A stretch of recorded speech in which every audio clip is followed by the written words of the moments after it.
Шинэ хоногийн мэд хүргэе. Game Point podcast-ийн шинэ дугаар та бүхэнд хүрэхэд бэлэн болсон байна. Ялээ хотоосод Улаанбаатараас ялал та бүхэнтэй мэдчилж байна. За өнгөрсөн NBA-ийн плей-офф төгсөж байгаа. Одоо багуудад нэг 10 орчим тоглолт үлдэж байгаа. Энэ дээр бол үлдэж байгаа энэ нэг сар хүрэхгүй хугацаа бол маш гоё сагсан момыг бидэнд үзүүлнэ гэдэгт бол итгэлтэй найдвартай байна. За гэхдээ сагсан момгийн талбайгаас гадуур маш том үйл явдал болсон. Энэ бол Boston Celtics баг одоо байгаа эзэдээ өмнө гарч исэн мэдээллийн дагуу энэ үйлрэл зарагдахаар болсон. Тэгээд IT-ийн технологийн нэг компани тэднийг 6.1 тэрбум доллараар худалдаа авах тохиролцоо хийсэн болохыг Boston Celtics-ийн зүгээс аль биесээр мэдээлсэн байгаа. За хоёул яриагаа эндээс эхлэе. 6.1 тэрбум доллар. Энэ бол мэдээж Хойд Америкийн мэргэжлийн спортуудын хамгийн дээд амжилт. Гэхдээ энэ юу гэхээр надад нэг хамгийн гой санагдаад байгаа маань Америк хөл бөмбөгийн баг энэ өмнөх рекордыг эзэмшижсэн байл шүү дээ. Тэгсэн чинь Америк хөл бөмбөгийн багийг давсан үнэлгээгээр сагсан бөмбөгийн баг зарагдаж эхэлж байна. Тэгэхээр сагсны бизнес NFL-ийн бизнесийг даваад эхэлсэн гэсэн үг үү? Хоёулаа энэ 8-ны талаар ярилцъя. Гэхдээ тийм NFL-ийн яг багийг бизнесийг давж эхэлсэн гэж хэлэхэд хэцүү л дээ. Яг Commanders чинь ер нь бол NFL-д ер нь нэлээд доогуур явж байгаа. Сүүлийн хэдэн жил ерөөсөө амжилт үзүүлэхгүй байсан багуудын нэг тэгж зарагдсан.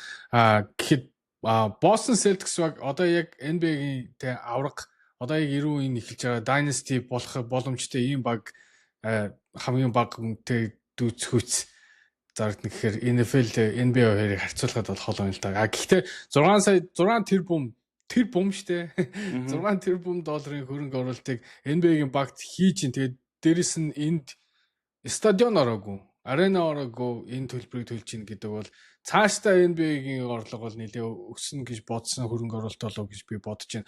Одоо шинэ одоо ингээд NBA чинь 2 баг нэмийгээд байгаа шүү дээ, expansion нэмгээд. Тэр 2 багийг оруулахад NBA-д нийтдээ 6-аас 7 сая тэрбум долларын хөрөнгө оруулалтыг эхлээд төлжөж орох юу байгаад байгаа шүү дээ. Гэхдээ тэр нь болохоор арена нь орсон төлбөр. Нэгэсэндээ багийн ихэд баг бол лицензийн төлбөр нь. Тий. Одоо NBA төлөөд тэгээд орж ирж шүү дээ. 6 тэрбум доллар. Нийтдээ 6-аас 7 тэрбум доллар гэж одоо юу яриад. Одоо тэгж одоо цуураад байгаа байхгүй. Тэгэхээр тэндээ арена нь орно гэхээр ер нь бол шинэ багийн одоо үнэлгээ бол нэг 3-аас 4 тэрбум болов гэж би бодож байна. Тэгээд тэрнтэй харьцуулахад 6 тэрбум зөвхөн баг гэхээр бол маш өндөр байна л да. Миний бодлоор. Тэгээд Boston Celtics бол одоогийн байдлаар NBA-д хамгийн олон аврагын цолыг өргөцсөн маш нэр хүндтэй багуудын нэг. Тэгэхээр энэ багт ингэж төлж яах гэдэг бол тий одоо why not teamsтэй 6 тэрбум. Тэгээд цаашдаа энэ бол NBA-гийн одоо бизнес бол цаашаа өсөх юм байна л гэсэн тохиол болов гэж би бодож байна. Яг үнэ наадхантай санал. Тэгээд Boston Celtics баг энэ үйлрэлд яагаад ингэж цалингаа бүр ингэж хитрүүлээд энэ бүрэлдэхүүнийг авч үлдсэн бэхээр яг энэ 8-ыг хийхин тулд авч үлдэж байна гэж хоёлаа өмнө ч ярьжсэн. За би өөрөө Facebook-ээр нийтэлж исэн. Тийм учраас Boston Celtics баг юм авраг авах бүрэлдэхүүнээ хадгалж үлдэхийн тулд энэ бүрдийн одоо энэ core-ыг энэ цүн болсон тоглогчдыг дорож нэг 3 жил хадгалахын тулд бүгд нь өссөн цалин өгсөн. Цалингийн дэсээ хангалттай хэтрүүлсэн ба. Гэхдээ энэ бол юу гэдэг би өчтөрч NBA Talk нэвтрүүлгээр ярьж байлаа. Энэ бол юу гэхээр NBA-гийн баг худалдаж авна гэдэг бол нэг юм багт дуртаадаа ч юм уу эсвэл сагсан бөмбөгт дуртаадаа ч юм уу хийж байгаа үйл шүү. Энэ бол нөгөө талаар харах юм бол цэвэр бизнес. Яг одоо жилд одоо хэдэн 10% бизнес нь өсөж байгаа, орлого нь нэмэгдэж байгаа, хэдэн тэрбумаар нэмэгдэж байгаа юм бизнес. Энэ бизнесийг худалдаж авч нэгсэндээ рестораны сүлжээний 30 ресторантай нэг сүлжээний нэг рестораныг л худалдаж авч ийн гэсэн үг шүү дээ. Тэгээд тэрний жилийн орлого нь одоо хэдэн тэрбум манд хүрдэг. Тэгээ би NBA-гийн орлого ер нь үндсэн хэдэн зүйлээс бүрддэг юм бэ гэдээ судалж үзлээ. За энэ дээр хамгийн эхлээд мэдээж тасалбарын борлуулалт. За тэгээд нөгөө тэр тасалбарын борлуулалтаараа season ticket, premium seat гээд дээрэс нь бүр паркинг нэг паркинг фи буюу зогсоолын төлбөрөө хүртэл энэ зарим багууд авд юм байна. За тэгээд хоёр том орлогын бүрдүүлэх зүйл нь юу вэ гэхээр телевиз ирэх. телевизийн буюу хэвлэл мэдээлэл ирэх. Хэвлэл мэдээлэл ирэхийг үндэсний телевизэд өгнө. Дээрэс нь орон нутгийн телевизэд өгнө. Тэгээд стриминг хийх эрхүүдийг бас өгнө гэдэг 3 янзын орлогыг бүрдүүлдэг. За дараагийн том орлогыг бүрдүүлэх зүйл бол ивент итгэгч спонсорууд. Багууд ивент итгэгчийг авдаг, ордондоо ивент итгэгчдийг байрлуулдаг. Маш олон зүйлийг хэлж болно. Дээрэс нь өөрсдийн гэсэн ордонтой бол тэр ордон дээрээ одоо жишээ нь ивент итгэгч авдаг. За үүний дараа мерчендайз буюу бүтээгдэхүүний борлуулалт орд юм байна. Тэгээд лицензийн төлбөр гэж авдаг. Тэр багийн одоо юу гэдгийг нэрийг ашиглахын тулд лицензийн төлбөрүүд төлдөг. За мэдээж 5 дугаарт юу гэхээр лигийн нөгөө нэг орлого хуваах зарчим дээрээс орж иж байгаа орлогууд 5 дугаарт бичигддэг юм байна. За тэгээд 6 дугаарт болохоор олон улс болон дижитал эрхүүдийг худалдаалж байгаа. Нэгсэндээ энэ бол NBA гэдэг маш том брендинг учраас энэ брендингийг зарж байгаа төлбөрийг орлогоос олж байгаа орлого байгаад байт юм байна. За 7 дугаарт хамгийн чухал нь юу гэхээр спорт бет, гамблингаас энэ орлогуудыг бас бүрдүүлдэг гэсэн юм ингэдэ олж харлаа. Тэгэхээр энэ 7 их сурвалжаас олж байгаа орлого маань миний энэ жил өгж байгаа 6 тэрбумаас давна гэж үзэж байгаа учраас л энэ бизнесийг хийж байгаа. Тэрнээс Монголд бол жишээ нь альва нэг спортын баг хийсэн байна гэдэг цэвэр 100 гарлага байхгүй. 100 гарлага. Буцаж орлого олох нь ер нь бол маш бага. Одоо ингээд яг ингээд гоё мерчендайз хийгээд ингээд бүтээгдэхүүн борлуулаад ингээд гоё ингээд хөгжиж байгаа юм шиг харагдж байгаа хизээч гаргаж байгаа мөнгөний 10% ч олдоггүй тийм зүгээр дуртадаа хийдэг юм ажил байгаа гэдэг байхгүй. Тэгээ би энэ дээр гол ялгааг хэлэх гээд байгаа юм. Тий. Яалтчгүй тийм. Тэгээд сая яагаад би энэ цаашаа өсөх гэдэг нь гэхээр сая хийсэн телевизийн гэрээ бол маш өндөр 70 хэдэн саяын гэрээ хийсэн баггүй.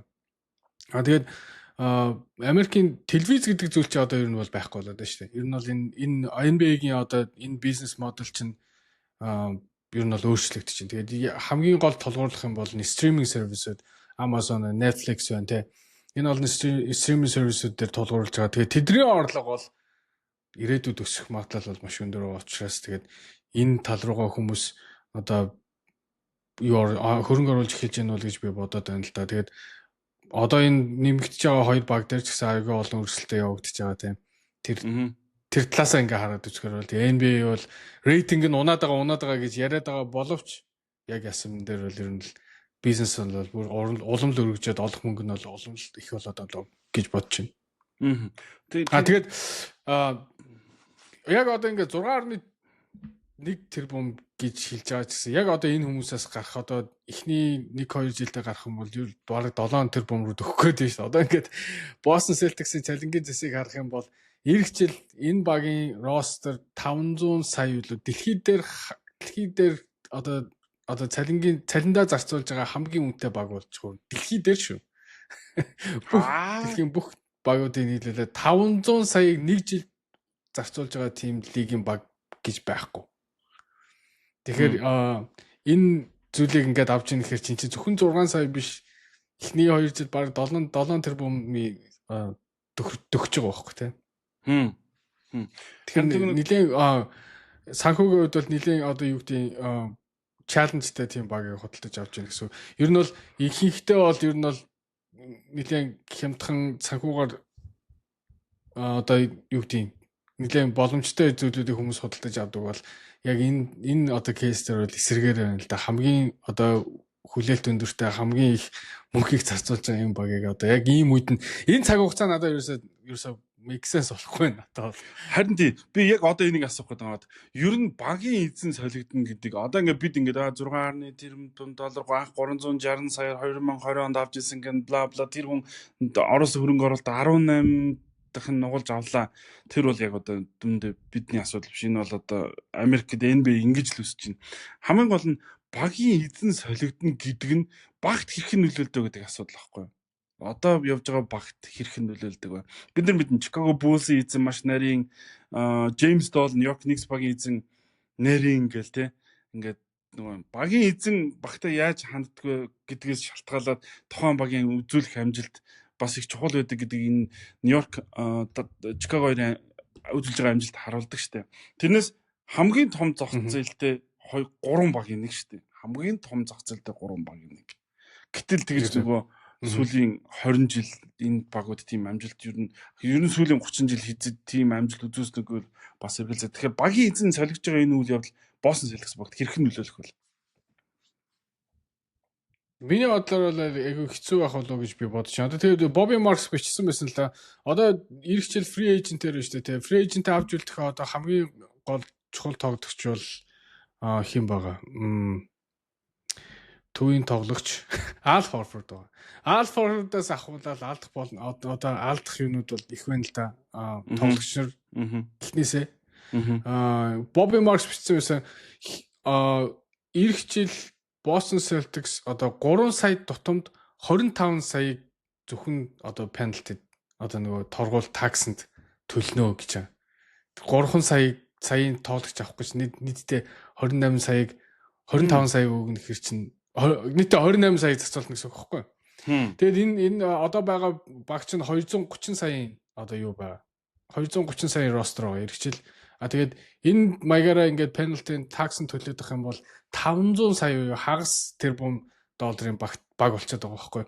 Тэгээд энэчнээс авахгүйлаад ингээд үзэхээр Al Horford-ыг авч үзэх үлдэх үү. Одоо Sam Hauser гэдэг нөхрөнд 10 сая төлөхийн тулд баг энэ юугаараа ярих юм бол энэ чинь 80 90 саяын тоглогч болчиход байгаа байхгүй. Sam Hauser-ыг 10 саяг төлөхийн тулд.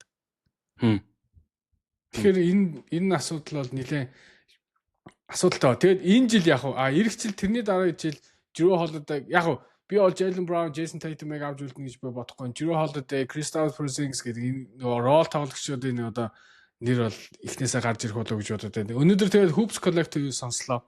Тэрэн дээр Brian Windhorst нэг юм ярьсан. Bill Chisholm буюу William Chisholm гэдэг шинэ овнер байгаа шүү дээ. Тэр нь Boston-гийн радиод юу гэсэн юм бэ? Ярьслаг өгсөн юм байна. Тэгээд тэрэн дээр болохоор ер нь бол ямар ч баг миний ирээдүг харж байгаа одоо ирээдүг одоо predict хийгээд шүү дээ. Би бол ирээдүйд бол NBA-ийн ямар ч баг second apron-ы баг бүрдүүлнэ гэж би бодохгүй байна. Бүрдүүлэхэд 1 юм уу 2 жилээс илүү энэ одоо penalty tax-уудыг төлөөд баг авч явдаг тийм хүн гэж байх гэсэн нэг тийм ярьсан гэж байгаа байхгүй. Тэгэхээр би бол чийсэн болохоор ер нь бол 2 жил одоо энэ second apron-ы багтаа байхыг хүсэх юм байна гэсэн тийм нэг асуулт гарч ирээд байгаа. Тэгээд энэ бол 2 дахь жил нөхгүй Boston Celtics-ийн хувьд бол. Second apron-ы тийм. Угаасаа ирэх жил шууд өөрт хийж энэ жил авраг авахгүй бол энэ жил авраг авахгүй. Яг хэрвээ авраг авах юм бол мэдээж хожил гэдэг чинь бүх юмны асуудал бүх проблемыг ингээд зарим нэгэн талаас шийдэдэг ч гэдэг. Хэрвээ авраг авчих юм бол 3 дахь руугаа дайрна. Яг энэ багийг 500 саяараа аваад үлдчих магадгүй. Хэрвээ авраг авахгүй бол гэдэг асуулт гарч ирээд. Тэгээд Brian Windhorst-ийг хэлж байгаа болохоор ер нь бол Chisholm яг ийм үнэтэй багийг бол олон жил одоо 2-оос дээшээ олон жилээр байгуулах бодол байхгүй байгаа юм байна гэдэг тийм прогноз гаргаад байгаа юм байна. Bill Chisholm. Тэгээд энэ Bill Chisholm гэдэг их маань өөрөө Boston Celtics-ийн фэн үгсэн чинь фэнээс анх 7 настайгаа Boston Celtics-ийн тоглолтыг үзээ тэр цагаас хойш Celtics-ийн фэн болсон. Миний цус ногоон гэж хэлээд энэ зүйл одоо юу гэдэг Celtics-ийн эзэн болж байгаа юм. Гэтэ энэ багийг ингэж бүрэн одоо юу гэдэг шилжүүлэх процесс баг 3 жил явах юм уу? Би тэгж ойлгоодсон. Тэгэхээр шууд одоо эн чинь шууд юу яагааг байгаа шүү дээ. Одоо тохиролцсон л болохоос яг зарласан байна. Одоо NBA-гийн governor дээр орно, одоо хурлаар орно. Одоо нөгөө бусад NBA-гийн shareholder-ууд энд одоо юу гэдэг IT-ийн нөхрийг бид нар энэ компанийн хувьцааны одоо эзэн болгож нэгэсэндээ бид нар бизнесийн хамтрагч болох уугүй гэдэг бусад 29 багийн институт шийдвэр гаргаж шийдэнтэй хэрвээ унчвал бас сонинтэй. Гэхдээ унахгүй л байх л та зүгээр хэрвээ татгалзчвал бас сонин. Тийм учраас яг хизээ эзлэгдэх вэ гэхээр NBA-гийн удирдах зөвлөлийн хурал болсны дараа аль биеслаар эцэслэлтэд энэ 8-1 ойролцоогоор 3 жил орчим үргэлжлэх юм байна. Хамгийн сүүлд Phoenix Suns баг Matt Ishbia зарагдахад 4 тэрбум хүрж исэн. Тэр чинь бас одоогоос хэдэн жил өмнө лээ. Тэгэхээр Matt Ishbia аваад тэрнээс хойш ингээ Boston Celtics 2 жил өсчлээ. Ингээ NBA-гийн бизнес. Тэгээ одоо чинь Boston Celtics ч өөрийн ордонгоо гэдэг байгаа шүү. Тэгэхээр өөрийн ордонтой энэ Golden State Warriors одоо Milwaukee Bucks өөрийн ордонтой Brooklyn Nets энэ багууд хэдэн тэрбум мөрөх юм бэ ордонтойгоо хамт. Лав 10 тэрбум гараа явах юм биш үү бараг. Бизнес харуул. Тий. 9 лүү 10 тэрбум гэж Golden State лав сүүлийн Warriors-ийг 7 тэрбум үстэй. Тий. Ордонгуу ганц хамгийн өндөр үж байгаа багч одоо өнгөрөөд яхад Los Angeles байгаа. Ордонгуугаараа тэгээд 7 лүү 8 тэрбум хүрч байгаа шүү дээ. Тэгэхээр Los Angeles Lakers зарагдах юм бол нэлээд өндөр ордонгуу. Lakers-ийн эзэн байхыг ер нь дэлхийн бүх баячууд хүснэ үстэй. Social Pay Junior application-д шинээр найзаа ураад NBA-ийн тоглолтыг дэрэгдээс нь үзээрэй. Урьдлах хүлээн авсан найзтай нь аппликейшнд амжилттай бүртгүүлсэн тохиолдолд танд болон таны найзад суулааны эрх олгох болно. Харин суулаагаараа гарын бэлэг эсвэл NBA тоглолт үзэх эрхийн азтан болох боломжтой. Social Pay найзаа ураад NBA-ийн тоглолтыг дэрэгдээс нь үзье. Social Pay найзаа урьд.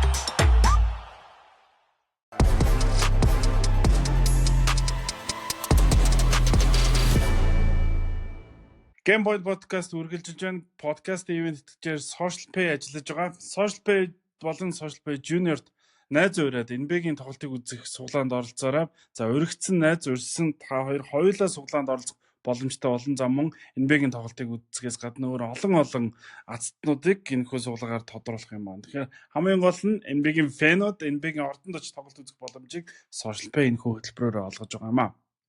За бидний дараагийн ярилцах сэдэв бол LA хотын одоо өөр нэгэн баг болох Los Angeles Clippers-ийн талаараа ярихаас өөр аргагүй болж байна. Яг гэх юм бол Clippers энэ улирлын турш одоо юу гэдгийг сүүдэрт дарагдаж явсан баг хэвлэл мэдээллийн анхаарал тэдэн дээр нэг хэрээгүй.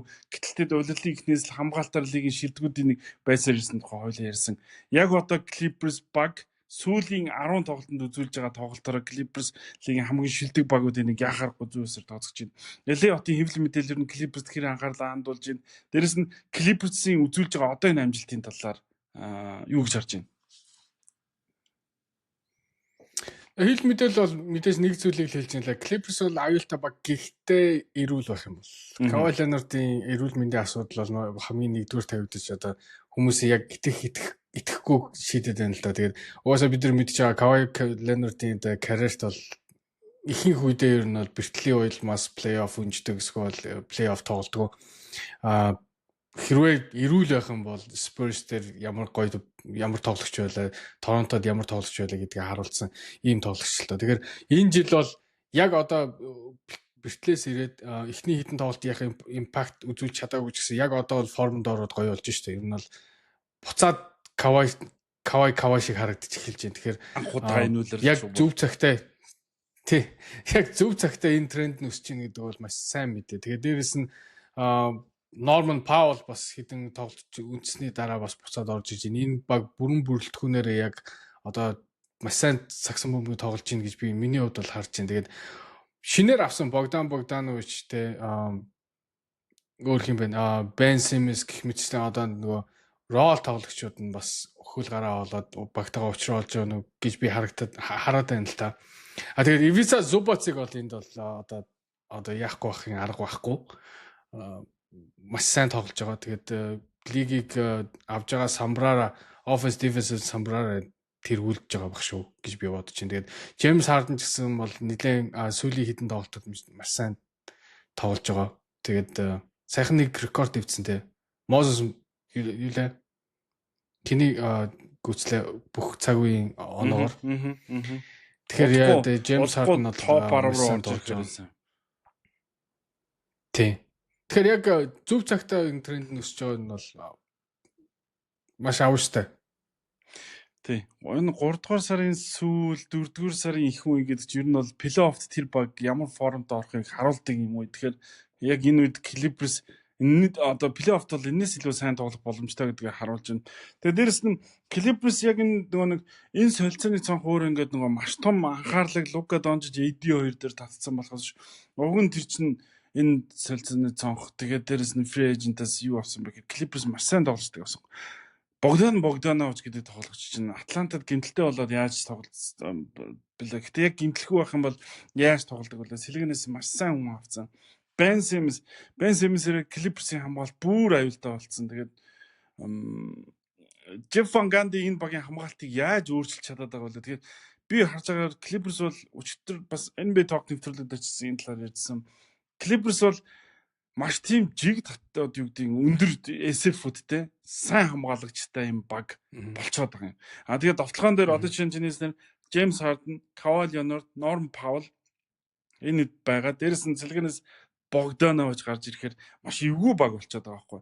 Зубацыг энэ чинь яг чи онцолж энэ би яг энэ яг ингээ Зубацыг онцлох бүр тийм үү Зубацыг сайн тоглох бүр надад тэр Lakers хийсэн 8 бодогдсон шүү дээ. Энэ дээр юу гэхээр Lakers тухайд Майк Мускал зүгээр ингээд Clippers-ийн тэр багийн нэг менежер нь Jerry West байсан. Тэгээ Jerry West зүгээр ингээд ажил дээр суудсан чинь ингээд Lakers-аас уццоход манайх Зубацыг солио гэхээр мэдээж ингээд хүн за гэдэг тэгсэн чинь Майк Мускалага 2 дугаар тойргийн эрэхтэй хамт өгч гэхээр Jerry West инээсэн гэдэг шүү дээ. Инээж байгаа окей гэдэг дийл хийсэн гэдэг. Тэгээд одоо яг нэг альва нэг 8 нэг юм нэг талдаа юм фейл 8 болсон байна гэж нөгөө талдаа маш ашигтай 8 болсон учраас л тэгж нэрлэж байгаа шүү дээ.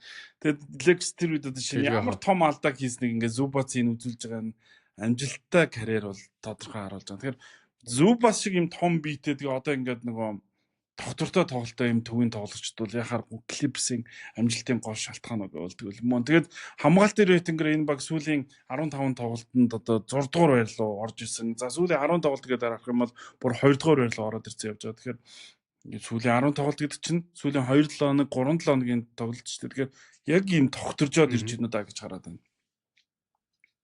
Тэгээд плей-оффд бол яг ийм хамгаалт хождог штэ. Ер нь бол тэр нөгөө оноо авдаг хурд бол их нөгөө юу чинь хагас талбайд болцдог те. Тэгэхээр иймэрхүү хамгаалт сайтай багууд бол плей-оффд хамгийн одоо юу гэдэг аюултай. Тэгээд Clippers-ийг хідэр гарах нь гэдэг нь бол одоо дээгүүр гарч байгаа багууд бол нэлээд нүрэнд нь шар ус одоо хуруулцлаа болов гэж бодож байна. Warriors 6-д явж байгаа. Яг ард талд нь Timberwolves, Clippers яг ард талд нь яваад байгаа. Тэгээ энэ гурван багийн өрсөлдөөн 6 дахь одоо байрын өрсөлдөөн бол сүүлийн одоо энэ 10 тоглолтод бол нэлээд хурц явагдах болоо гэж би бодож байна. Тэгээд ямар ч байсан эхний раундд бол ямар нэгэн апсет гарахыг бол үгүйсэхгүй Clippers-ийн хувьд. 2 дугаар гэж боддог шүү дээ. Хоёроор хэн гарах нь одоогоор тодорхойгүй байна. За нэгээр бол Oklahoma City таанд гарах нь тодорхой. Гэхдээ Oklahoma-тай би бол нөгөө нэг багууд тэгж таарахыг тэгж ихний шатнд таарахыг тийм хүсэхгүй баха 8-аар гарахыг хинж хүсэхгүй баха. Тэгэхээр зөвхөн багууд айхгүй байна гэдэг юм л да Oklahoma-гоос залуу учраас. Гэтэ тийм Oklahoma-гийн одоо үзүүлж байгаа хатуу тоглолт энэ чанга хамгаалт тэгээд одоо J-Dub байхгүй тий. Тэгээд ингээд Chet байхгүй хахад ингээд сайн тоглоод байгаа энэ зэрэгээс нь харахад ийм доктортой багийн эсрэг тоглох тийм амар шүү болов. Тэм учраас ер нь бол 2-7-8 2-7 3-6 гээд хин хинтэйгээ дарахыг бид нар магадгүй улирлын сүүлийн өдрөл харах юм шиг байна. Энэ 2-оос 4-р өрөөнд явж байгаа багуудын өрсөлдөөн. За тэгээд тэрнээс доош багуудын өрсөлдөөн. Яг энэ нөхцөлд Stephen Curry азар тэр Stephen гимтэл гайгүй юм шиг байна. Удахгүй ороод ирэх юм шиг байлаа. Тэгээд энэ аялын тоглолтуудаа гэхдээ энэ аялын тоглолтуудаа ингээд жишээ өмнөх тоглолт шиг ингээд хожигдоо явах юм бол Warriors ер нь доош унахад бол ойрхон байгаа шүү дээ. Плей-оффын байрлалаас гарахад. Тийм тэгээд уусаа плей-ийн энд орох юм болно шүү дээ тий.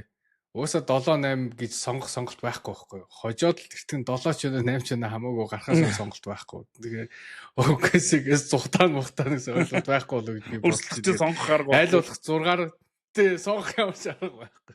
Айл болох гээс хожоод 7-оор 8-аар гараа л гэж бодох. Тэгээд 6 дугаар байрны төлөө бол маш одоо хүчтэй өрсөлдөн. Тэгээд дээрээс бас унж орж ирж магадгүй ш бас багууд байна. Би Никола Йокичийн бэртлийг нэх сүртэй биш юм болоо гэсэн тэр тохооны бэртэл нэлээ бас хүнд юм биш үү. Ер нь бол одоо хүртэл ингэж тоглохгүй байна гэж бодохоор тэгэхээр Денвер болон Лос Анжелес Lakers баг бас Chicago Bulls мөс хожигдоо бодоход бас 4-5 бол нэг хайхтар promised бол биш юм шиг санагдаад байна. Тэгэхээр 6 дугаар байр бол нэлээд л чангал олдох байр юм шиг санагдаад байна. Тэг хоо. Ямар ч гэсэн энэ улирлын төгсгөл хүртэл энэ одоо тийм байрлалын төлөө хөрсөлтөнд явагдах учраас багууд их хүч шахуулж орж ирэх баг. Тэрэн дээр нь Oklahoma City таан дээр их гоё load management хийгээд их амралттай орж ирэх баг. Тэгэхээр давуу байдал нэг нь тэдэнд байна. Тэд энийг одоо гэдэг өөрсдийн гараар бий болгосон учраас энэ давуу байдлаа ашиглаад плей-оффд орж ирэхэд яагаад болохгүй гэж. Яг зөв. Яг зөв. Oklahoma City дээр улам л одоо гоё юм болж тээ.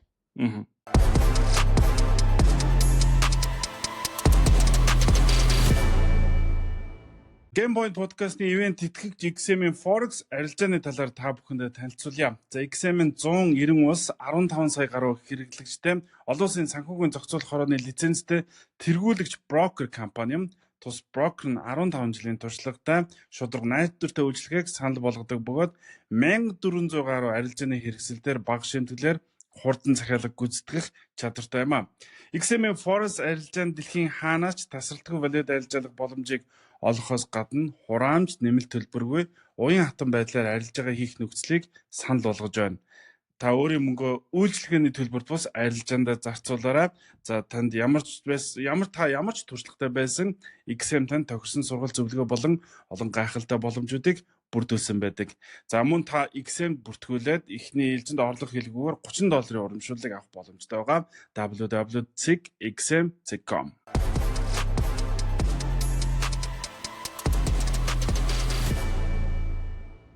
За цааш нь үргэлжлүүлье. Энэ 7 хоногт болж байгаа. Ер нь бол яг одоо Америк нэгдсэн улсын сагсан бөмбөгийн анхаарал юунд чиглэсэн байгаа вэ? Коллежийн сагсан бөмбөг. Тэр нь юу гэдэг нь шууд өгөхөөс ихүү гэдгээ үздэг нэг тоглолтоор явагддаг энэ сагсан бөмбөг учраас ер нь яг энэ 3 сарын сүүл хэсэг бол бүгдээ тийш анхаарсан байдаг. Тийм учраас энэ бид одоо юу гэдэг нь хөшгөний ард талах үйл явдал бага болж байна. Харин хөшгөний наан буюу талбай дээр тайзан дээр болж байгаа үйл явдлууд энэ 7 хоногт анхаарлын төвд байгаа үйл явдал нь яг харахгүй Антони Дэвис гимтлээсээ гинэд эргэж ирсэн явдал байлаа.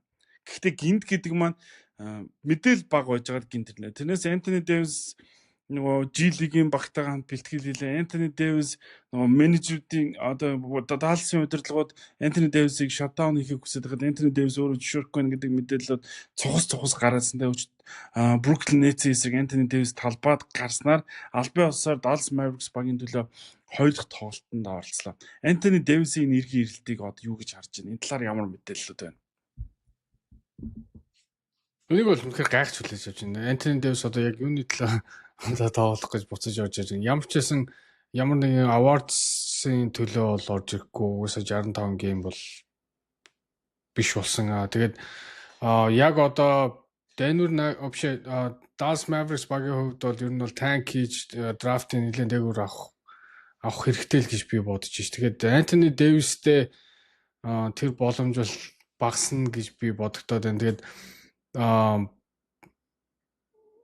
мэдгүй одоо хийж байгаа нэлээд том рисктэй алхам юм болоо гэж бодож байна. Тэгээд уул нь бол Dallas Mavericks-ийн зүгээс бол багийн зүгээс бол Антони Дэвисийг одоо энэ жилийнхаа одоо юуг дуусгах гэж зөвлөсөн юм байлээ. Гэхдээ Антони Дэвис өөрийнхөө хүслээр буцаж ирж байгаа буцаж ирж байгаа л гэсэн л дээ. Тэгээд одоо яг юу бодож орж иж байгаа нь бол миний хувьд бол нэг одоо гайхшруулж байна намайг. Яг Далласт бол Антони Дэвис ингээд шатдаун хийчих нь ашигтай байсан боловч AD энэ дэр зурж орж иж байгаа гэдэг нь зүгээр хувь хүний одоо энэ талаас нь л ойлгож болно. Яг гэх юм бол Антони Дэвис өөрийгөө Далласын фэнүүдэд шинэ хөршүүдэд батлан харуулахыг хүсэж байна. Маш их одоо юу гэдэг хил амтай солилцооны муу тал нь болж ирсэн шүү дээ. Одоо нэгсэндээ Лукаг AD-г солилцлоо энэ болоо. Тэгээд тийм биш юмаа гэдгийг батлан харуулахыг хүсэж байгаагаар эргэж ирнэ. Дээрэс нь Даллас ирээд ихний тоглолтын дээр гэмтсэн шүү дээ. Тэр ихний тоглолтод гэмт хүртлээ ямар амар хайптай, ямар амар эмоцтой өөргөө ингэж харуулж тэр тоглолтод идэж уужсэн шүү дээ. Тэгэхээр тэр байдлаараа Антони Дэвис талбай дээр эргэж ирэхийг хүсэж байгаа болов гэж би зүгээр хувьдаа хараад байгаа юм. Одоо Даллас яг үндэ плей-ины байрлалаас гараа явцсан тийм үү. Тэгээд яг үндэ юуны төлөө одоо плей-ины 10 дахь байрын төлөө тоглоно. Тэгээд 10 дахь байрын төлөө тоглоод хожоо гараад ирлээ гэхэд энэ ирээдүйн Далласын ирээдүйд бол санаар нөлөөлөхгүй байна. Гэхдээ зүгээр хинт сайнаар нөлөөлөхөөр AD үнэхээр тэмцэгч юм байна. AD ингээд плей-инээс гараа ирсэн багийг плей-ин буцаагаад оруулаад ирлээ. Ганцаараа ч гэсэн ингэж хийж чадах юм байна гэдгийг фэнүүдтэй ойлгуулах, дээрэс нь нөө багийнхаа андуудад ийм итгэл өгч гэдэг юм уу. Тиймэрхүү шалтгаануудыг л би эндээс олж харж байна. Тэрнээс багийн амжилтаа харах юм одоо юу гэдэг багийн ирээдүг харах юм бол эдийн үг нь тоглохгүй байх нь хэрэгтэй. Тэгээд энэ эдийн гэмтэл чинь энэ үйлрэлд авсан хоёр гэмтэл чинь хоёулаа юм контактгүй гэмтэл шүү дээ. Тэгээд контактгүй гэмтэл болохоор дахиад байгаа байхгүй. Тэгэхээр эдийн үг нь тэр чигтээ амарчуул үг нь зүгээр ч юм шиг. Гэхдээ өөрөө сагсан бомбог ирүүл тоглоход бэлэн болсон бол талбай дээр гарал гэж шийдэж байгаа юм байна л да. Бас Team McMahon гэдэг одоо Hoops Collective-ийн ESPN-ийн сурвалжлагч яад AD ирж байгаа вэ гэдгээ бас нэг өнцгөөс тайлбарлаж байгаа. Гэхдээ тэр надад ер нь нэг make sense болоогүй. Ер нь бол одоо ингээд хэрвээ одоо ингээд өнжичих юм бол 100 амарчин тэгээд одооноос дараагийн сизон хүртэл хитрхи удаан ингээд одоо тамирчин мэргэжлийн тамирчин хувьд бол хитрхи удаан ингээд пауз авах гэдэг юм байна л да. Тэгэнгүүт ядаж юу гэдэг 100-да бүтэн амархын тулд одоо ер нь жоохон актив байхгүй болохгүй хитрхи удаан ингэж пауз авч болохгүй. Тэгэхээр 100-да ер нь бэлтэж байгаамаа гэсэн тийм зүйл ярьсан. Гэхдээ тэр нь бол надад тэгэхээр яач утсан нэг толгонд буухгүй л хэлээ. 100 харин ажилласан хүн чинь дараагийн сизон дээр хамгийн их сайн гардаг шүү дээ. Одоо жишээ нь Anthony Davis бол яг амарсан үедээ яг ямар ажилласан үедээ ямар байдаг бид текст дээр харсан шүү дээ. Түрүү жилийн Anthony Davis шүү дээ те. Тэрний өмнөх 100 нь шүү дээ те. Боксинг бэлтгэлийгээ те. Бокс ялангуяа бүх нөгөө бие нөгөө чүмс одоо юу гэдэг булчин ажилуулдаг спорт юм байна л да. Тэгээ бокс моксоор хүртэл хичээлээд тэгээ түрүү жил яаж тоглолоо те. Маш сайн тоглолдог. Тэгэхээр яг мэдгүй яг тэр талаас нь тайлбарлах юм бол надад бол ерөөсөө make sense болоогүй. Яг чиний талаас тайлбарлах юм бол бас боломжийн юм байна. Нөгөө бодож үзэхээр л юм байна. Яагаад тэгэхээр одоо эн чинь бас өөрийнхөө одоо юг одоо респектиг одоо тэнд өөр нэх гэдэг шүү дээ. Одоо Далсын фэнүүд бол хүлээж авахгүй байгаа шүү дээ. Anthony Davis-ыг аваад тахтай гэсэн нэг юм дээр би бас энэ лигт нэг суперстаруудын нэг шүү гэдгээ бас харуулах юм болоо гэж би бодож байна л да. Шинэ хөвшүүдээс респект авахгүй. Дээрээс нь хараад Kyrie Irving тоглохгүй шүү дээ. Ирэх хөлөлөө хагас хүртэл баг. Тэгэхээр шууд ирэх плей-офф хүртэл тоглохгүй. Бүр плей-офф хүртэл. Тэгэхээр шууд Anthony Davis-ийн нуруунд дээр Dallas Mavericks ирчих واخгүй. За маа Kyrie гэртлийн багийг аваад яв плей-офф тавьж оруулаад. Тэгэхээр энэ ширүүн өрнөд бүсд энэ бол Anthony Davis маш юм үүдийн хатсан ачаа байж боолцшгүй. Тэгэхээр тэрэндээ эртнээс бэлтгэхийн тулд одооноос хөрс суурийг тавьж байгаа юм болоо гэж байна. Тэгтэргүй Kyrie тоглохгүй шүү дээ ирэх үлрэлд. Одоо ирэх үлрэлийг дуустал шууд одоо амарлаа гэд шинэ үлрэлд 10 дугаар сарын 15 гэхэд 10 дугаар сарын 20 гэхэд Kyrie-тэй хамт талбайд гарахгүйгээс одооноос ингээд багтаа гар хүлээ олцох нь баг зөв юм шиг тэр утгаар харах юм бол. Тэгэхээр олон шалтгаанаар Anthony Davis-ийн иргэн ирж байгааг ойлгож болох талтай хувь тоглогч юу байсан. Би бол буруудахгүй. Яад ирүүл байгаад яагаад дүнжих хэвтэй юм. Яагаад хойш суух хэвтэй юм. Тоглох нь зөв шүү дээ. Яг зөв юм байна л да. Одоо ингээд багийн ингээ харахаар ирэх жилийн ростер бол энэ жилийн ростер ирэх жилийн ростер бол тэр чигээр л ирэхээр л юм байна л да. Одоо ингээд ганц энчнээс free agent болж байгаа нь Dante Exum and Spencer Dinwiddie хоёр байгаа байхгүй. Бусд нь бол бүгдээр guaranteed гэрээтэй Dwight Powell, Kyrie Irving хоёр бол энэ угаасаа өөрсдийнх нь player option-ыг бол авчих واخ. Тэгэхээр энд бол энэ яг бүрэлдэхүүнтэйгээ одоо дасаад өөрийн одоо юугаа орон зайгаа бий болгоё гэж болно л доо. Гэхдээ тэрнээс яг тэгээд тэрнээс дараа хаачих вэ гэдэг чинь амар том асуулт байна л да. Тэгээд Kyrie Irving extension өгөх хэрэгтэй, Dallas өгөх үү гэдэг чинь маш том асуудал болоод байгаа шүү дээ. Luka extend хийхгүй гэсэн учраас солисон баг Kyrie Irving одоо битсэн байхад энэ extension-ыг өгөх үү? Маш эргэлзээтэй. Ер нь бол Kyrie одоо нөгөө нэг эрсдлээ бодох юм бол за та нар надад цалин гэрээ өгөхгүй гон чинь би гэрээгээ цуслаад явлаа гэх боломжгүй болсон учраас тэр нөхцөл байдлыг нь Далlas ч гэсэн ашиглан. За Kyrie чи ирэх хөлөрлөх гэмтлээс өрөөд ирээ. Тэрний дараа хэдүүлээ гэрээгийн ярилцаа гэд хойшлуулж болох тал та. Тийм учраас Kyrie Irving угаасаа player option итгэвчүүлээд сүүлийн жилийн гэрээнд хүчнтэй болгоод орхоос аргагүй. Гэтэ надад бол одоо нөгөө нэг энэ сүүлд ярьжсэн Kyrie Irving яг Max гэрээ авахын замдаа явж исэн гэдэг. Одоо бол Max гэрээ өгөхгүй нь ингээд тодорхой болчихж байгаа. Тэгэхээр надад бол одоо хамгийн сонирхолтой зүйл нь Kyrie гэртэл Anthony Davis Dallas Mavericks багийг яаж авч явах вэ гэдэг л сонирн байна.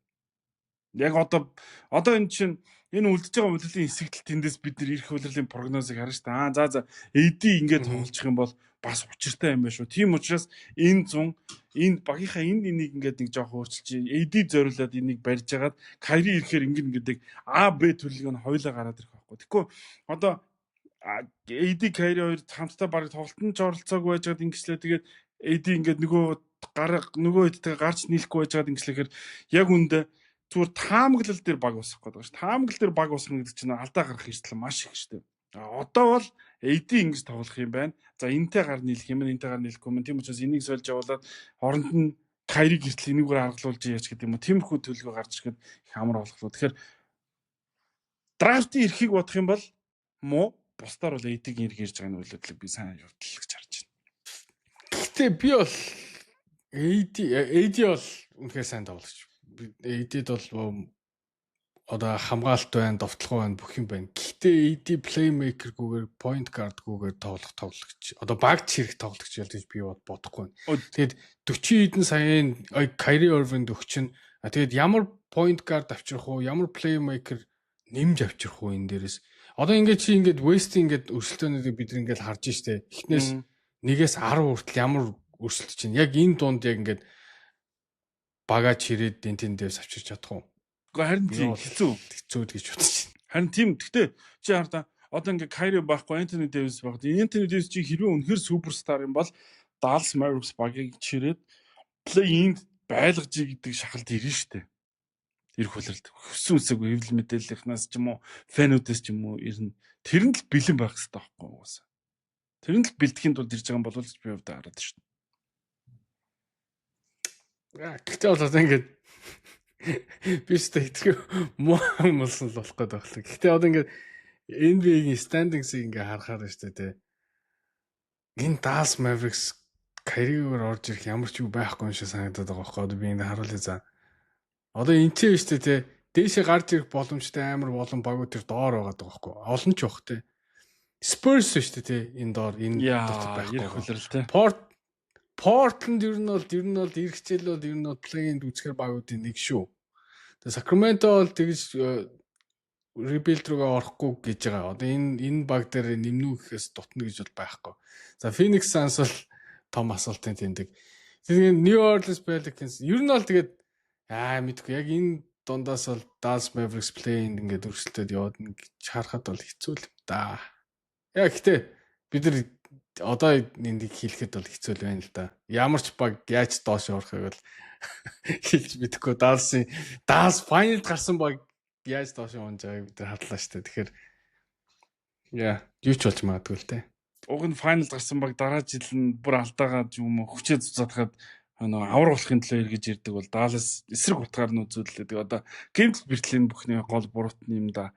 Тэрс Nico Harrison буруу хийснэггүй гэдгийг угаасаа цаг хугацаа хангалттай болохоос сая харагдсан хүснэгтийн 9-р байранд байгаа Sacramento Kings баг ер нь бол De'Aaron Fox-ыг өгчлөө гэхээр бид нар буугаад өгчлөө гэж харж ирсэн чинь бууж өгөхгүй байна. Энэ баг одоо плей-ины байрлал ахиулах цаашлаа плей-оффд орлох зорилготой яваад байна. Яг одоогоор хүснэгтийн 9-р байранд гэж 10 дугаар байранд багтагаа плей-ины нэг тоглолтыг хийхээр харагдаж штэ. Тэрэндээ хожих юм бол дараагийн тоглолтыг Sacramento Kings-ийг ер нь плей-оффд орох хэмжээний баг гэж харж байна. Kings дээр бас дээрэс нь Domantas Sabonis гэмтлээс эргэж иж ах шиг юм тийм үү? Тий. Domantas Sabonis өнөөдөр ирэхээр болчлаа гэсэн түнэн сайн мэдээлэл гарч байна. Тэгээд Boston Celtics өнөөдөр тоглоно. Sabonis нэмэгдээд тэгээд бусад тоглогч нар гэхээр ер нь Sacramento сүүлийн үед айгүй сайн тоглоод байгаа шүү дээ. Ингээд харагдахаар мууг тоглоод байгаа. Гэхдээ яг би нэг плей-оффт бол нэг айхтар өрсөлдөө үзүүлнэ гэж би бодох байна. Гэхдээ Suns-ыг плей-инээс мулталж магадгүй л багад нэг. Тэгээд 8-аар гарч ирж 8-аар гэхдээ гарах уу? 8-аар чинь гарахад 7-8 гэхэр бас хэцүү юм байна л да. Гэтэ ер нь Suns Kings хоёр бол гоё л учрал болсон юм шиг санагдаад шүү. Тэгэхээр Сабонос ирж байгаа маш хэрэгтэй л да яг өдөрт ингэж ирж байгаа. Бас нэлээд хэдэн юу яачлаа. Тоглолт өнжчлөө. Тэгэхээр яг өдөрт ирж байгаа нь бол сүүлийн 10 тоглолтод бол маш хэрэгтэй л зүйл гэж бодож байна. Үгүй юм биш үү? Эн чинь нэлээд хит хожигдсон юм байна. Kings чинь сүүл нэг 4 дараалж хожоод нэг хожигдоод тэгээ 4 дараалж хожигдсон юм байна. Нэлээд хэцүү л орон гаранд явж байгаа юм. Тэгэхээр ингээл яг плей-ин дотор л байх юм байна дөө. Тэгээ Kings Suns энэ хоёрын лаалаа болох юм болоо. Тэгээд цус үзээ гэдэг шиг болох юм бол. Тэгээд хоёр хамгаалтгүй баг хоорондоо тулаад зүгээр Sacramento Kings-ийн тоглолтыг чи ч гэсэн харсан бах. Би ч гэсэн тийм олон тоглолт үзээгүй ч гэсэн харсан. Kings бол товтлооны хувьд бол үнэхээр олон сонголттой болж байгаа. Sabonis, Zach LaVine, DeMar DeRozan, Keegan Murray өөр одоо юу гэдэг ингээд Malik Monk. Тэгээд нөгөө нэг юм rookie залуу бас нөгөө хэм блэ ямар Carter-ийн хүү Anthony Carter-ийн хүү л тэр нэг rookie залуу орж ичээ ингээд бас сэлгэнээс холбоо сайн тоглоод байгаа. Зүгээр энэ багт хамгаалт үнэхээр алга. Тэрнээс бусдаар товтлогоон дээр бол баг болгоны хүсдэг зүйл байна. Тэдэнд оноо авахж байна, шидэгж байна, хоёр скорер байна, төвийн байрал triple double хийдэг хүн байна. Тэгээд харамсалтай энэ багт хамгаалт алга. Тэгээд мэдхгүй одоо хамгаалт байхгүй хүмүүс авчирчаад хамгаалт хүсэж байх нь утгагүй юм шиг. Уг нь Doug Christie хамгаалтын дасгалжуулагч гэдэг одоо interim coach хийж байгаа шүү дээ. Тийм сайн хамгаалт угаасаа хартун. Тэгээ угаасаа Sabonis төвд байхад ямар нэг хамгаалт ч үсгэв дээ. Sabonis, Zach LaVine, DeMar DeRozan гэдэг гурван нэрийг сонсоход угаасаа энэ баг хамгаалтгүй гэдэг нь тодорхой харагдаж байгаа юм чинь. Тэгээ эргчил тэгээд Keon Ellis Trey Lyles хоёр free agent болж байгаа. Гэхдээ энэ хоёроо бол явуулахгүй байх гэж би бодож байна. Keon Ellis бол надад их нэг тоглогчийн хувьд нэлээд таалагддаг. Keon Ellis-ийг тоглуулаагүйгээр Mike Brown-ы халагдах бас нэг шалтгаан болсон гэсэн. Тэгээд сүүлийн үед Keon Ellis нэлээд олон минут аваад сайн тоглож байгаа. Тэгэхээр энэ хоёр тоглогчоо авч үлдээд тэгээд ер нь бол энэ баг тэр чигээр л иргэжил орж ирэх болоо да гэж би бодож байна. Тэгээд би нэг плейн дотор бол нэг юм тавьцаа. Би нэг тоглолт үзчихсэн чинь Malik Monk нөгөө тэр нөгөө Carter зөвлөгөө өгч байгаа байхгүй. Тэгээдсэн чинь нөгөө Carter нөгөө яг нэг үеийн цаг дуусч хахад 10 хэдэн секунд дотоод байхад 2 или 3 тоглож ийсээ ганцаараа дайрж ороод тэг яг алдаа авдаг л да. Алдааж л. Тэгээ тэрэн дээр Malik Monk ингээд Malik Monk одоо бол OG нь болсон юм шиг байгаа. Ингээд Sacramento Kings багийнхаа. Тэг ингээд уурлаад бухимдаад ингээд загнаж байгаа зэмлж байгаа. Тэгсэн чинь тэр Carter-ийн хамгийн гол гаргасан юм аа. Тэрнийхээ дараа тэр үйллээ нэг зүв болгох бөмбөг тасалж болоо хамгаалж болоо нэг юм хийдэг байхгүй. Тэг оноо авч тахгүй. Тэгснэ Malik Monk руу хараад ингэж юм ингэдэг байхгүй. Хоёр гараа харж байгаа үстэй энэ төр гэдэг хандлага. Тэгээ надад энэ багч бас сонирхол юм байна да. Энд Monk лидер биш юм шиг үгүй юм шиг эсвэл одоо хин юм гээд жоохон яг нэг юм толгойгүй байгаа юм байна даа л гэж тухайн үйлдэлээс надад харагдчихсэн. Тэгтээ одоо зөвхөн баг биш. Бүр нөгөө удирдлагуудын төвшөнд ер нь бол толгойгүй гэдгээ сая нөгөө De'Aaron Fox-ын солилцоо бол янз бүрийн нөгөө одоо бахан юм болсон шүү дээ. Mike Brown-ыг халсан малсан гэх хэрэгслэн. Тэрний араас ирсэн одоо нөгөө rumor-ууд одоо ховж ив ингээд яхаар ер нь багийн эзэн нөгөө энэтхэг биш хин гэдэг лөө би уушаар нэрэн санагдав.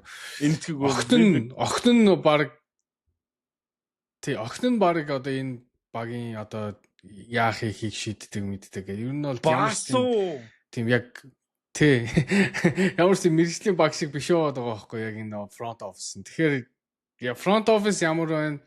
Яг ямар баг бүрд яг тийм л баг бүрдсэн болов гэж би бодоод байгаа шүү дээ. Тэгээ яг зүгээр одоо Zach LaVine хин бэ DeMar DeRozan, Domantas Sabonis гэх энэ олон тоглогч нарын нэг юун дээр туршлага дээр л яваад байгаа болохоос яг энэ баг бол цаашдаа rebuild хийгээд цааш явах үгүй гэдэг хэцүү. De'Aaron Fox солилцоонд орсноо мэдээж тэр нөгөө шалтгаан л хэлж байгаа хөлтэй шалтгач юм уу.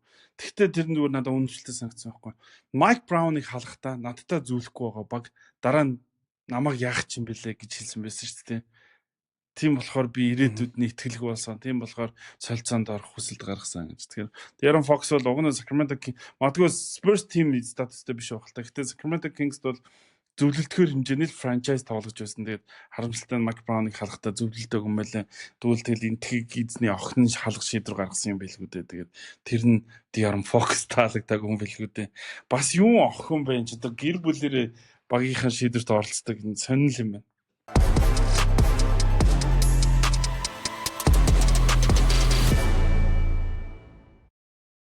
За бидний ярилцах сүүлийн сэдв энэ плей-оффт ямар баг апсет болох вэ гэдэг сонирхолтой сэдв байна. Юу гэхээр апсет гэдэг маань таамаглаагүй амжилт үзүүлэх. Энэ сайнаар үж болно, муугаар үж болно. Нэгэсэндээ тооцоосноос илт муултрах, эсвэл тооцоосноос дээш явах.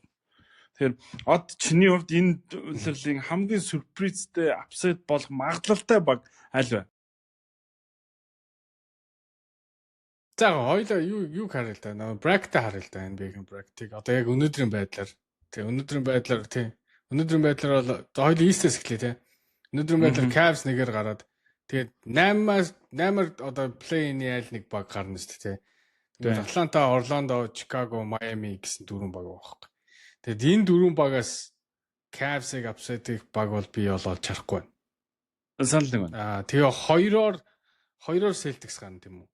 Celtics-ийг ч гэсэн энэ дөрвөөс барах баг бол байхгүй баг. Тэгэхээр энд бол апсет байхгүй. Санал нэг байна. Хамгийн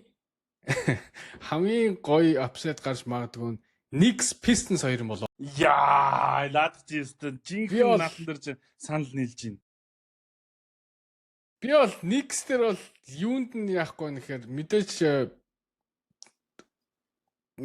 төвийн байралтай. Төвийн байралын хамгаалт нь ялангуяа. Карл Антони Таунс яг офенс дээр бол авчин тийм үү.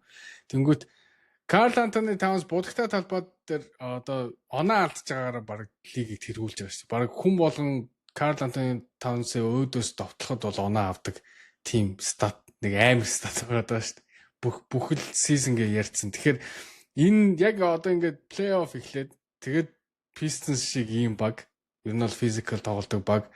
Тэгээд яг юу гэдэг хурд ингээд багсаад ингээд хагас талбайг хамгаалаад ирэхээр яг Knicks-ийн одоо хамгаалтын асуудал бол хамгийн их гарч ирэх болов гэж би бодож байна. Jalen Brunson гэмтэлтэй байх үед New York Knicks баг бусдын тоглоо Charlotte Hornets тоожигдсон шүү дээ. Бурхан минь. Charlotte Hornets баг шүү дээ.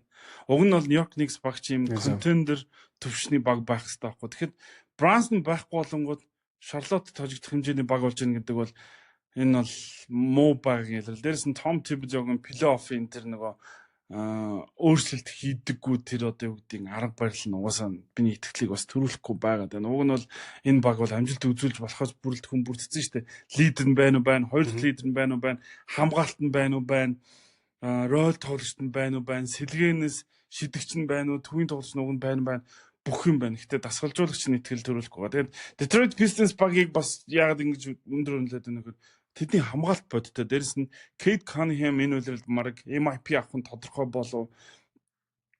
Tobias Harris зүгээр хин залуучууд ингээд Malik Beasley ингээд энэ залуучууд эхний шатанд апсет хийчихэд 20 дугаар шатнаас аз жаргалтайгаар мултарчхад бол энэ бол тэдний хувьд амжилттай үйлрэл байхгүй. Тэгэхээр тим зүйл болохыг үүсэхгүй. Хамгийн магадлал өндөртэй нь харахгүй New York Knicks юм. Тэрнээс би 4-5 дээр Индиана Milwaukee энэ хоёрын хооронд амжилтын нэг зүрх байх. Би Индиана хожичлаа вау юм сони. Эсвэл Milwaukee хожичлаа вөөх гэж харахгүй. Аль нь аль нэгийг хожиход бол тийм гахаад ахаргүй.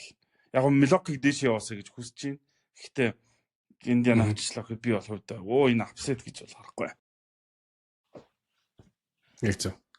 Тэгээд дараа нь мэдээж West Thunders нэгээр гарч байгаа. Тэгэхээр Kings, Suns, Timberwolves, Clippers яа. Энэ бол хэцүү л байна да. Хэрвээ Clippers 8-аар гарвал Thundersтай нэлээд үзэж магадгүй шүү. Ер нь бол 7 гейм болж магадгүй шүү. Хоёр хамгаалттай баг хоорондоо тулна. Тэгэхээр яг гэхдээ би бол Thundersыг бол мэдээж favorite гэж хэлнэ. Гэхдээ л хэцүү дээ. Яг Thundersийн одоо нэг юу гэдэг байгаа шүү дээ. Залуу баг туршлага хэр байх вэ гэдэг чинь том асуулт байна. Нөгөө талаас Kawhi Leonard, James Harden гэдэг маш туршлагатай хоёр хүн орж ирнэ. Тэгэхээр хэрвээ 8-аар Clippers гарч ирэх юм бол Thundersыг яг хожим гэж хэлсэн 7 гейм гарч магадгүй. Нилээн зовоо шүү. Тэнгүүд нөгөө хэдэг бол би бол Thunder-ыг хожно гэж бол харахгүй. Тэгэд яг саяныхаар бол Clippers хэрвээ гарчих юм бол Oklahoma City Thunder-ыг хожиж апсайд гаргаж магадгүй гэж хэлээд байна тийм үү? Өөр бол өрнөд бүсэх тийм апсайд. Өөр тийм апсайд бол байхгүй шүү дээ тийм. Гэхдээ Rockets шүү дээ тий. За тэгвэл Rockets одоо 2-оор гарна шүү дээ. Тэнгүүт Timberwolves юм уу Clippers гараад ирэх юм бол Rockets-ыг апсайд хийх боломж бас магадгүй шүү. Rockets ч одоо шинэ залууд баг.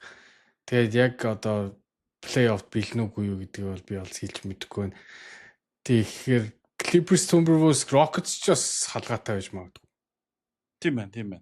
Тэгээд 3-6-гаар Warriors Nuggets ярих юм бол бас л тэр гоё тоглолт болно доо миний бодлоор гоё series болно.